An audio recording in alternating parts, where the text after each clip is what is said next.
concerning your Christianity, or for that matter, your religion. Because some people may say, I'm not even Christian. Well, if you're not a Christian, what do you practice regarding your religion or your beliefs? Welcome to this, your daily 180 Bible study.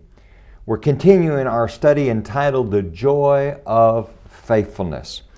And what I want us to do today, we're going to be looking at 1 John chapter 3, verse number 6, and we're going to notice the fact that joy is tied to the idea of abstaining from sin. Now, verse number 6 may scare you at first, but we need to look at the verses all around it to understand what it's saying. Verse number 6 says, whoever abides in him does not sin. Whoever abides in him, whoever sins has neither seen him nor known him. Boy, that's scary.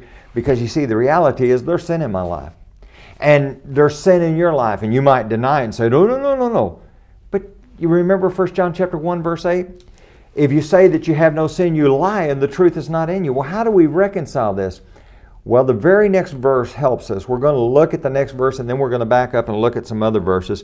Look at what he says here in verse number 7.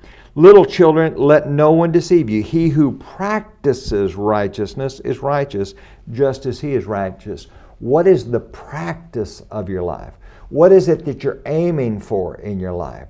Back up to chapter 2, 28 and 29. And now, little children, abide in him, that when he appears we may have confidence and not be ashamed before him at his coming. How? How can we have that kind of confidence? Verse number 29. If you know that he is righteous, you know that everyone who practices righteousness is born of him. The idea is, what is the practice of your life? You see, it's not necessarily the idea that I am absolutely flawless in and of my own performance, because the reality is that's not true for me or for you. But what is it that you practice? And the reality is that if you are a child of God, you're not going to practice sin and remain faithful to him. Oh, you have that ability. You can choose to be unfaithful.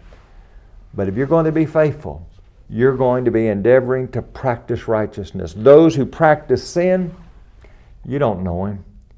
You're not in a relationship with him. You have severed yourself from him.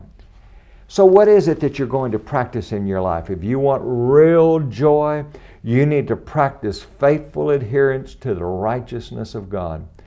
Join us again tomorrow for your Daily 180.